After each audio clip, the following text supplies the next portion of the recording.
indexes. So every element of the 2D array now has two indexes associated with it. One is the row index, Jayesh, and one is the column index. Okay, Jayesh? So every individual element of the 2D array object has two indexes associated with it. One is the row index and one is the column index. Clear, Jay? So obviously again the row index and the column index counting of elements also begins from 0. So for example, if there is an element in the third row and fourth column, it will have row index 3 minus 1, that is 2, Jayesh, and column index will be 4 minus 1, that is 3. Clear na, Jayesh? Because the row and the column index counting begins from 0. Okay. Every element of the 2D array has two indexes. One is the row index of that element and one is the column index. Clear, Jayesh? Okay, hello? Yeah. Okay. So I'll just write here. Example. If there is an element in the 2D array object in the third row and the fourth column, जो है ना, then its row index जो है ना जैस is 3 minus 1 is equal to 2 and the column index is 4 minus 1 equal to 3, Jay. Clear? Okay. So one more thing. If I want to access the element of 2D array, then I need to write the name of the 2D array followed by the two indexes of that element, row index and column index. So to access the any individual element of the 2D array, we need to write the name of the 2D array followed by the row index followed by the column index. So Jayesh, example.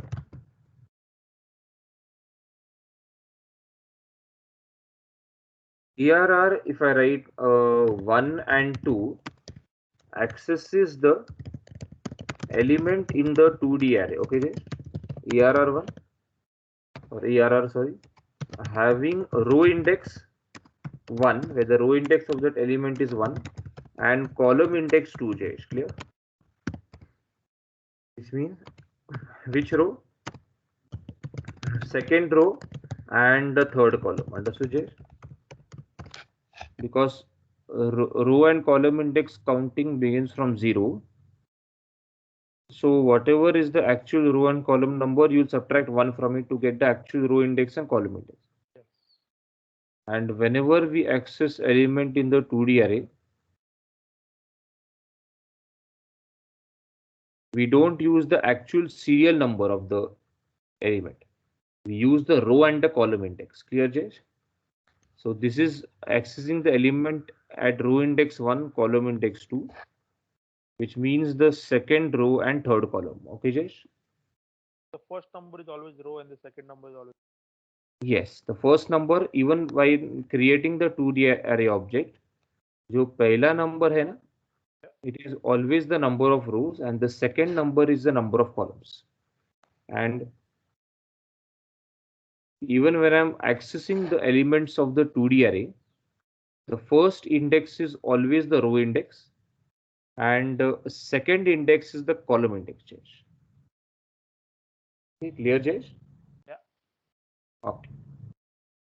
So here I will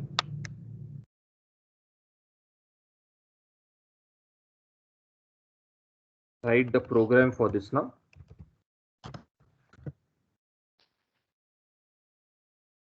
Program 2, let us do the first program on 2D array, where I want to accept and display elements in the 2D array, Jayesh. Yeah. A simple program. So program to accept and display the elements in the matrix. Okay, Jayesh. So you can create a matrix of any number of rows and any number of. Okay, I don't know why this is hanged actually. Okay, we can type the program on Notepad today, no problem, and we can run it on online GDB, na? Okay. Yeah. So here I will write import java.util.scanner here. Now I will write class array2, Jayesh, and which is the method here. Let me declare a 2D array variable arr1. So I mentioned two brackets here, rows1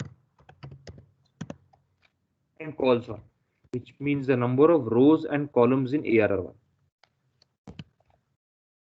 Now I will declare them as private, Jayesh. Now I will define a member function,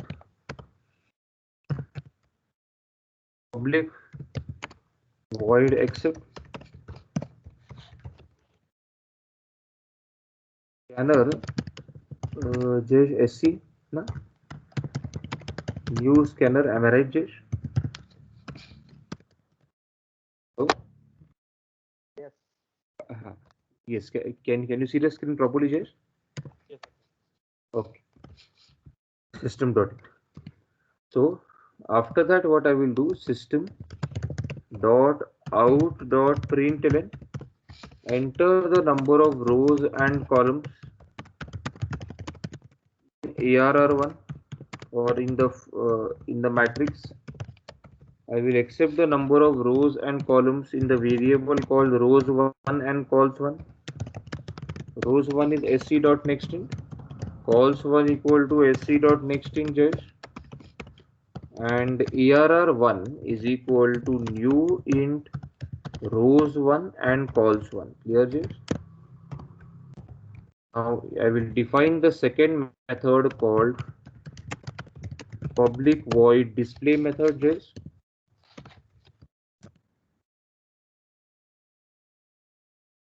Clear, Jayesh? Hello? Yeah. Yeah. Okay, so public void display. Now here in the display method, I will first of all, one more thing I forgot. I need to also accept input values in the matrix. So we will need to write one more system dot out dot println statement. Enter the values in, or we can write enter the integer values in the matrix Okay. having how many rows plus rows1 plus number of rows, Jayesh, and yes, Jayesh. What happened, Jayesh? Why do we put plus rows one? Ha. Plus rows1 means we'll display the values of the rows1 variable. Na? Means now see, I have created the array object, but I have not yet accepted any input values in the array yet from the user. So now I'm telling the user to type the input values for the array, not array, sorry, for the matrix. I've just created an object here, na, Jayesh. I have not stored any input values for the elements of the matrix. Clear? Now I'm telling the user, please enter the integer values. And now suppose the user had entered value for rows1 as 2, value for cols1 as 3. So here in the system.out.println, it will be displayed as having 2 rows and 3 columns. Whatever. Clear? No? and I'll put and here plus false one Jayesh, number of columns. Clear? Now here what will I do? I will need to write two for loops now, one inside the other. So always keep in mind whenever you access elements of a matrix, na, we need to use two for loops, one inside the other, Jesh. Outer for loop, the variable I of the outer for loop will be used as the row index, Jesh. And the variable j of the inner for loop is the column index. Okay. So I is equal to 0, I less than equal to, I will write rows 1 minus 1, Jesh, I plus plus. So each time the outer for loop runs, a new row is accessed in the 2D array. Okay. Now the inner for loop will access all the columns in the current row, which is being accessed by the outer for loop. Clear, Jay? J less than equal to calls 1 minus 1 and j plus plus. So the variable j of the inner for loop is the column index and variable I of the outer for loop is the row index. Clear, Jay? Okay, hello. Yeah. So here I will write ARR1IJ is equal to SC dot next. So see, again I will repeat the point. Each time, first of all, whenever we access elements in a 2D array or a two-dimensional array, remember that you need to use two nested for loops, one inside the other. The variable I of the outer for loop, Jayesh, is kept as the row index and the variable j of the inner for loop is kept as the column index of the element which is being currently accessed inside the body of the inner for loop. Clear, Jayesh? So each time the outer for loop runs, a new row having row index I is automatically accessed by the outer for loop. And then for that particular execution of the outer for loop, the inner for loop every time begins from begin from j equal to 0. And the inner for loop will access all the columns in the current row having row index I, which is being currently accessed by the outer for loop. Clear, Jayesh? Okay, hello. Yeah. Okay, for example, when the outer for loop is running the first time, value of the I variable is 0. So this means that we are on the first row of the array, Jayesh, or first row of the matrix rather. Yeah. Then the inner for loop will automatically again begin from j equal to 0. Yes. And it will access all the columns or all the elements, to be more precise, in the first row, clear now, of the matrix. And then and each time the inner for loop runs, we will be accepting and storing one input value typed by the user into the corresponding element of the matrix in the having row index I, that is the first row, and then the corresponding column index, that is j. Clear, Jay? Okay. Then after the inner for loop completes execution, again the outer for loop will run and the value of I will be increased by 1. So I will become 1 now, Jay, from 0. Clear? Okay. Okay. And the second row of the matrix is accessed, and then inner for loop will access all the columns in the second row, Jay.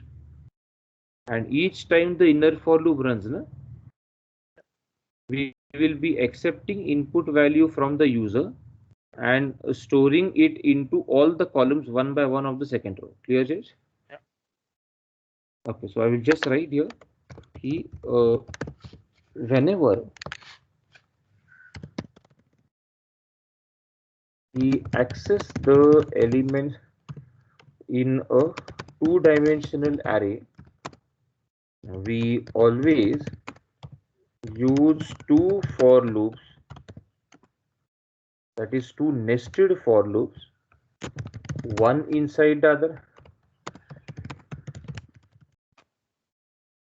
the outer for loop will begin from I equal to 0 and run those many number of times, Jayesh, equal to the number of rows in the matrix. Now for each element or for each new execution of the outer for loop, a new row of the matrix having row index I will be accessed by the outer for loop, and for that execution of the outer for loop, which is accessing the current row in the 2D array variable at row index I, the inner for loop now begins execution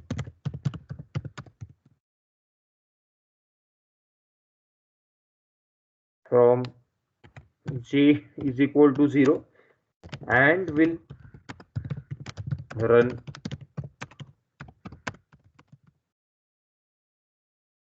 those many number of times equal to the number of column j's in the matrix. And each time the inner for loop runs now, a new column at column index j, clear j, in the current row I of the 2D array variable ARR1 is accessed. And so we are storing the input value accepted from the user using the scanner class object into the corresponding element in the two-dimensional array object ARR1 at row index I and column index j each time the inner for loop runs. Clear, Jayesh? Clear? Hello? Hello, Jayesh? Hello, yes. Okay. Is it clear up to here? Okay, now? Yes. Okay. I'll just put an example here. When the outer for loop is running the first time, value of the I variable 0. So automatically outer for loop is currently accessing the first row in the 2D array ARR1 at row index 0. Then for the first execution of the outer for loop, the inner for loop begins execution from j equal to 0, and so each time the inner for loop runs, a new column of the first row of the matrix ARR1 is automatically accessed, and the input value accepted from the user using the scanner class object is automatically stored as the value of the current element in the ARR1 matrix at row index I and column index j. Clear, Jay? Then when the inner for loop accesses all the elements in the current row of ARR1, that is the first row, at row index 0j in ARR1, then the inner for loop completes execution then the outer for loop executes the second time now, and the value of I variable increases by 1 dash. Then the inner for loop accesses all the columns of the second row now, Jayesh. Clear now? And so on, and this process continues. Understood, Jayesh? Okay, hello. Yes, yes. Okay, so now I will display the elements of the matrix. So for displaying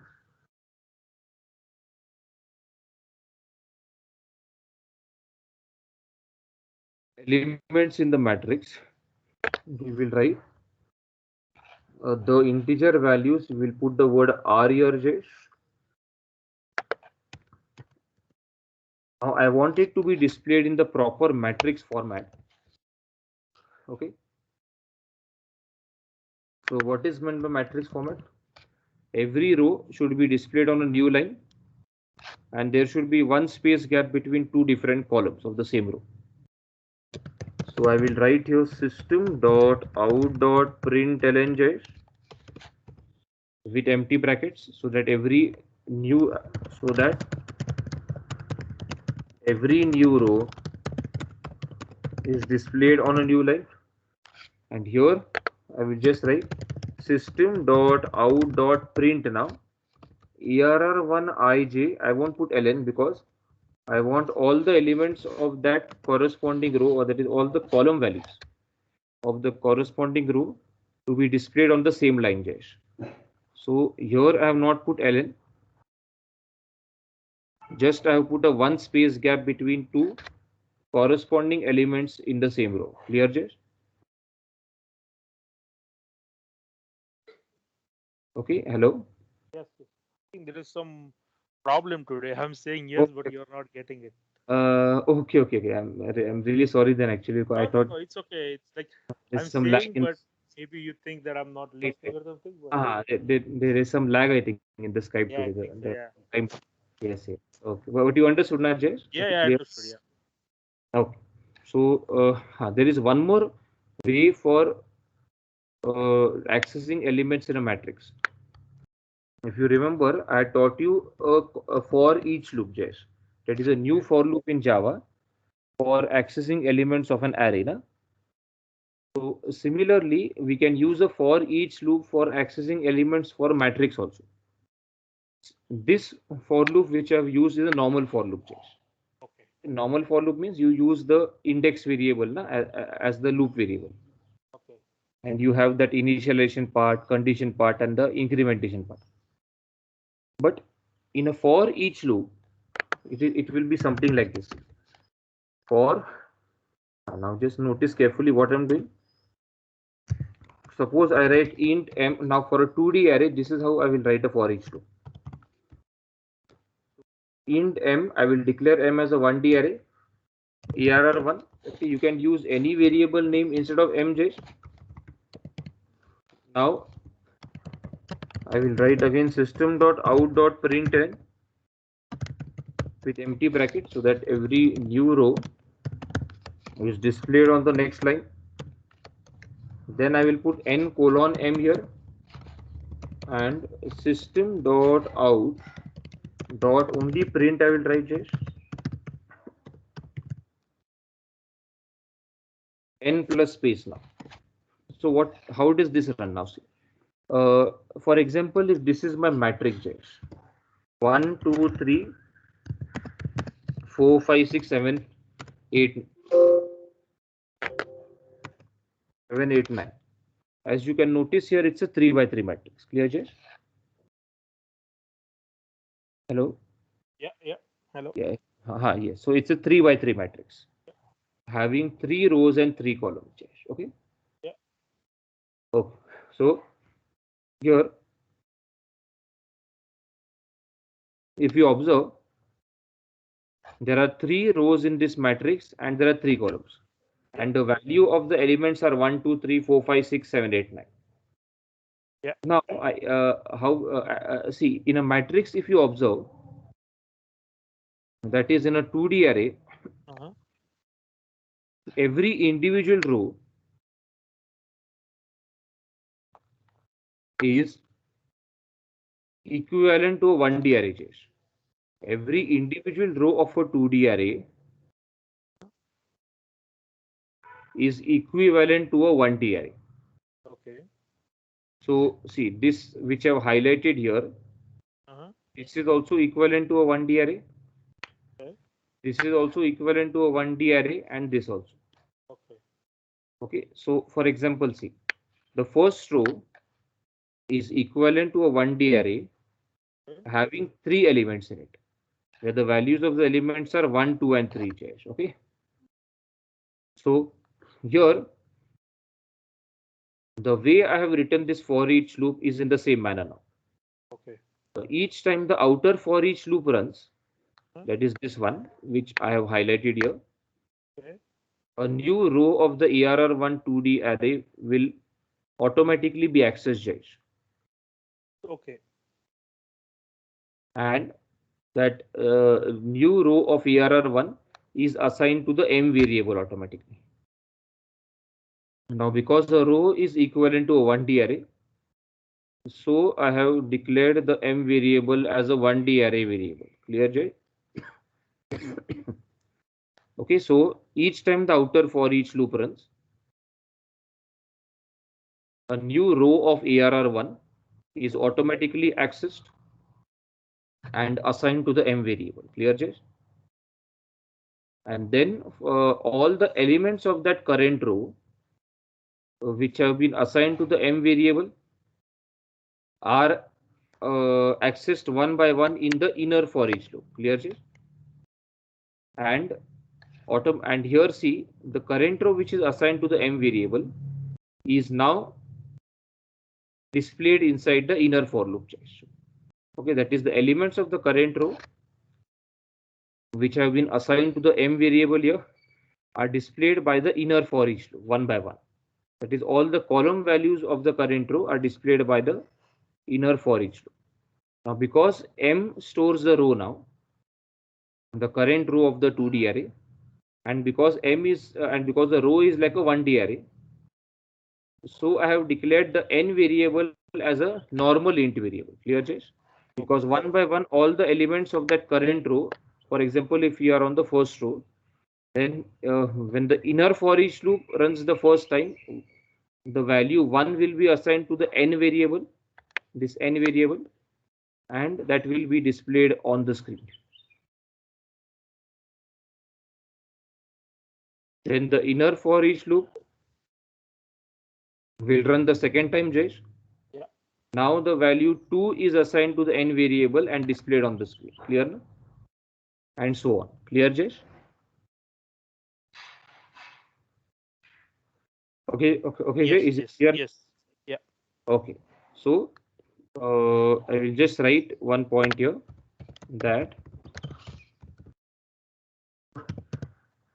2D array or a matrix is like a collection of rows. Each row of the 2D array object is equivalent to a 1D array, Jayesh. Yeah. Yeah. Now, here the number of columns we can say in that row is equal to the number of elements in the equivalent 1D array. So, when the outer for each loop runs the first time, automatically the first row of ARR1 is accessed and assigned to the M variable. We have declared the M variable as a 1D array variable in the title of the outer for each loop. Then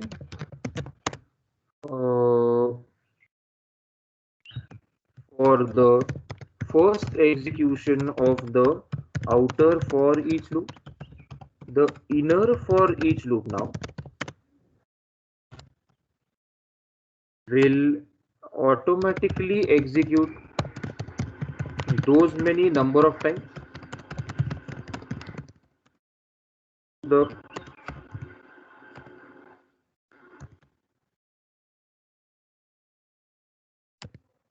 number of columns we can say in the matrix just, and each time the inner for each loop runs a new column or element value in the current row assigned to the m variable is automatically accessed, and the value of the current element in the current row of the matrix is assigned to the n variable. Clear, Jay?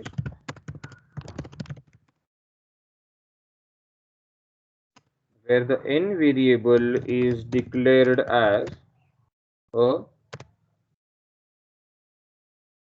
normal int variable in the title of the inner for each loop, Jay.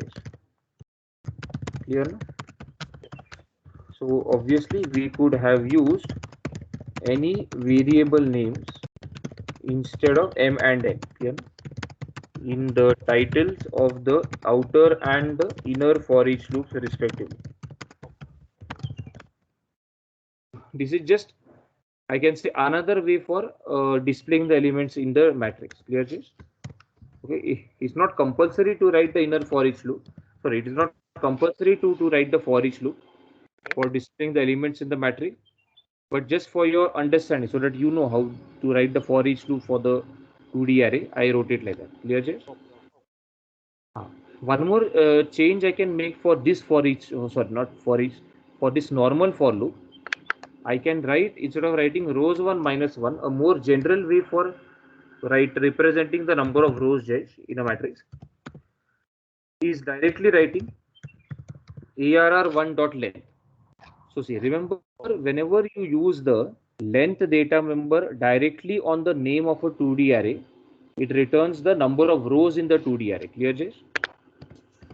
So I will just write here arr1 dot length returns the number of rows in the 2D array object, that is arr1. Clear? And one more thing, instead of writing calls 1 minus 1, the more general way for writing this is I can write arr1 of I dot length, because the arr1 of I returns the is the we can say arr1 of I is the current row, na? The current row in arr1 at row index I, and dot length, when I write dot length on that, it will automatically return the number of columns in that row. Clear? So arr1I dot length returns the number of columns, clear, in the current row in the 2D array arr1 at row index I. Clear, Jay? Okay, is it clear now? Yeah. Okay, so now what I will do, I will just define the main method now and call both these methods. So public static void main string argh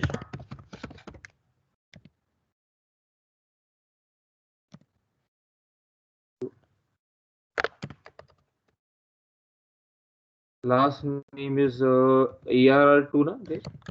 arr2 a2 is equal to new arr2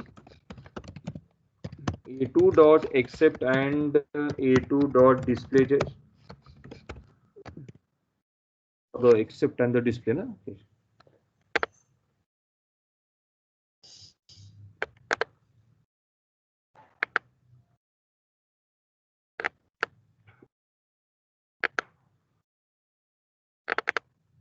Okay.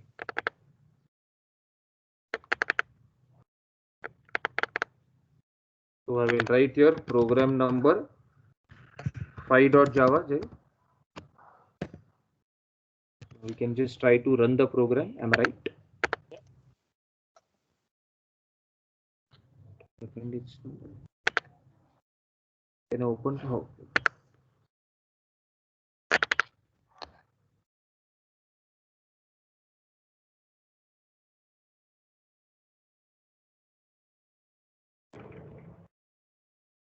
Chrome is opening, Jay.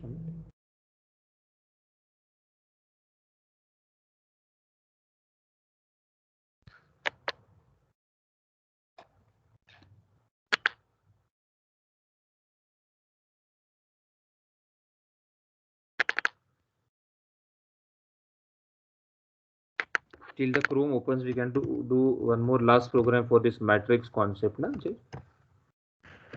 Program 6.java. If I want to add the two matrices, now add. So add the matrix. So as you know, for adding the matrices, we need two matrices. The number of rows in both the matrices must be the same, Jayesh, and the number of columns in the two matrices must be the same. Clear? Na? So here I am going to, and one more thing, how do you add two matrices? You just add the corresponding elements in the two matrices at the same row and the column index positions. Clear, Jayesh? Okay. So I will write ARR2 bracket, and for storing the addition I will declare another 2D array ARR3. So here to make sure that both the matrices to be added have the same number of rows and columns, I will just create right here ARR2 is equal to new int rows 1 calls 1. J. Now just like I've accepted input values in ARR1, I will also accept input values in this is the second matrix now, Jay. Clearly, this was for the first matrix. So again here only the array name needs to be changed, that is ARR2 now. Clear, Jay?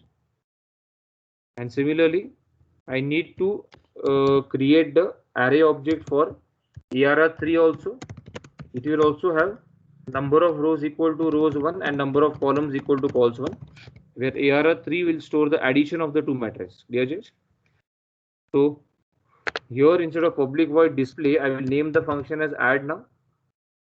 And here the integer values in the addition matrix I will write here. And very easy. Now how do I add the two matrices? ARR3 ij is equal to ARR1 ij barga plus ARR2 ij. Clear? Here I will display ARR3 ij. That's it. So each time the inner for loop runs, na, I have added the corresponding element at row index I and column index j in ARR1 with the corresponding element at row index I and column index j in ARR2, j, and stored the addition as the value of the element at row index I and column index j in ARR3. Clear? Na? Okay, so because that is how you add two matrices. Na? Whenever we add two matrices, we must always make sure that the elements being added are at the same row and the column positions. Clear, na, in the two matrices. Okay, so is it clear, Jayesh, now? Okay, hello. Yeah.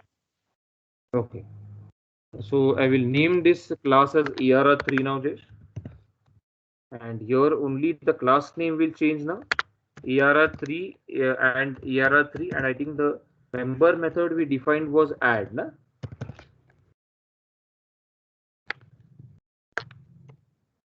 Let us check once. Yes, add function. It is the add function, Jayesh. Clear? Na? Add function. What is it? Hello. Yes. Hello. Okay. Yes. I'll just run this program now. So this program we have done to add the two matrices. That's it. Okay. So, and the first program we did was just accept and display the two elements of the matrices.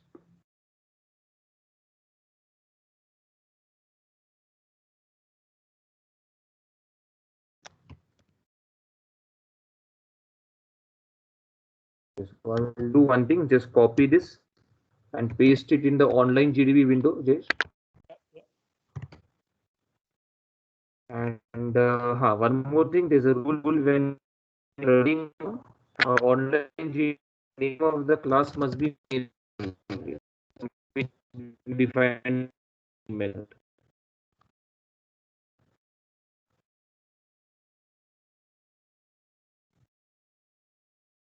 What I don't need to display using for each loop now, Jayesh. Okay.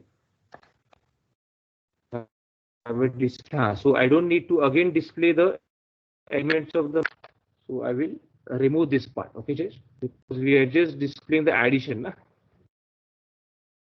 And I'm getting error here because I have not declared the J variable. Clear, Jayesh? Hello, is it clear now?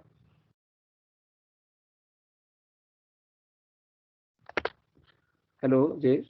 Hello. Yes, yes. Is it clear, Jayesh? Up till here? Yes. Okay, so now I have not declared the J variable. That's why I got the error. Again, I think I have not declared it here also. So I should write in J now here. Okay, so now let us run the program. It cannot find symbol ARR3.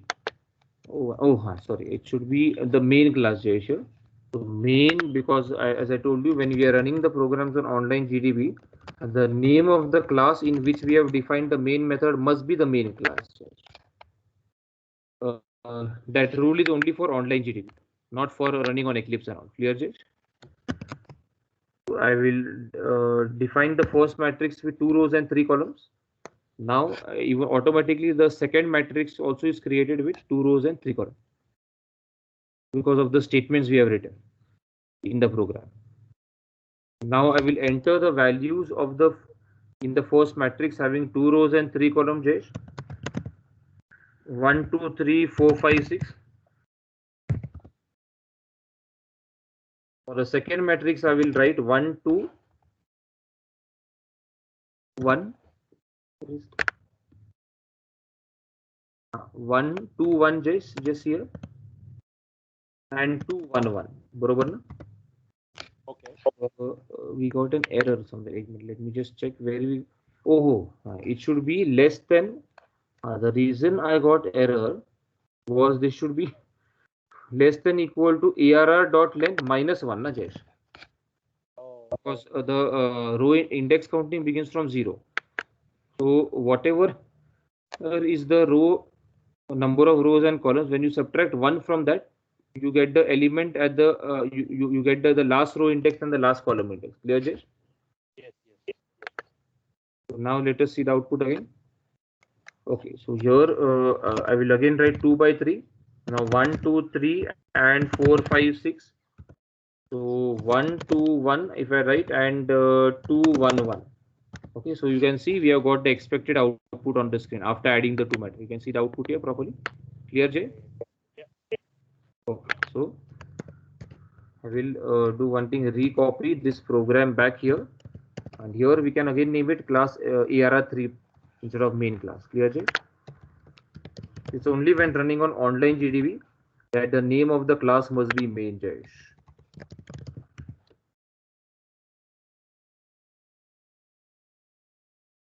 I think that same change I will probably have to make in AR in the program number 5 also, na? Yeah. I think there also I ran it only those many number of time. I should run it. I should write -1 there, na? For length -1. Am I right, Jesh? Hello. Yeah. So just let us check here. Where should I make the change? Here also I should first of all declare the J variable, Jesh. Am I right? Again, here also I should declare the J variable, and where else? Again here it should be -1, Jesh. Clear, na? And here also it should be -1. Clear, Jesh?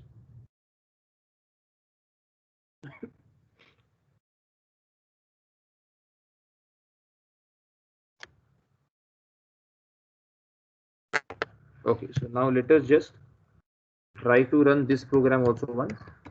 So we'll be sure this was just a simple program for accepting and displaying elements in the matrix. Okay.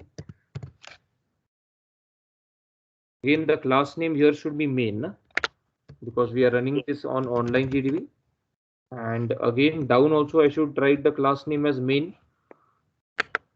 when you are creating the array of when you are creating the class object inside the body of the main method definition. Okay, so now I will just suppose 3 rows and 2 columns. So 1, 2, 3, 4, 5, 6. This is just a simple program for accepting and displaying elements in the matrix. Yes, so as you can see, the same matrix has been displayed using a normal for loop, Jesh, and then using a for each loop. Okay, clear, Jesh? Okay, is the program clear now? Definitely. Okay, so let me again copy back this program back into the program number 5 here, and I think here we can keep it back to ARR2 now. It's only on online GDB that name of the class must match the or must always be main in where we have defined the main method. Yes.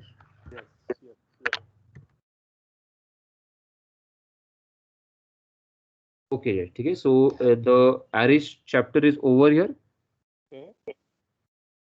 I hope all the concepts are clear now in array, Jayesh. Yes. Okay, definitely. Okay. So tomorrow we will begin with the new topic, that is the string class, Jayesh. So how many more topics we have to cover in? I think this was the third topic now. So there are totally the total number of topics, Jayesh, in Java basically are 1 minute. I have yes. So there are between I think 8 to 9 topics, Jayesh, in core Java. Okay. Yeah. Okay, because actually the Java syllabus is quite vast, na? That's why there are the chapters also are a bit bigger, and the total number of chapters also is more. So around So 8 or 9 chapters are there. Okay, Jayesh? So my question is, once we finish this core Java, Yes. once I practice and everything, the job profile I'll be looking is as a Java developer. Yes, yes. So actually, you see, there here either the job profile you'll be looking is Java developer, as you asked me, or it is there are different profiles for the same job, like or rather there are different titles for the same job. One is software developer in Java, okay, or we can say one is also we can say an application developer in Java, like that. Clear, Jay? Or we can say programmer in Java. So all these titles are there. So when we go on actual job, Yes. so what is like the day-to-day job look like? So they will give us to like Yes. create So applications. yes. So they will actually make you work on real time projects which that company is working on. Means obviously that company has got some projects from some clients. Okay, and then obviously they allocate different parts of the project to different teams in the company. Okay, just and for example, you may also be a part of some team, right? Okay. So so obviously the concepts which I'm teaching you will definitely enhance your practical skills, and that will help you make the work on that project very easily. Definitely. Okay, because obviously most of these concepts or other nearly all these concepts will be used in your projects. So obviously there obviously the code will be different.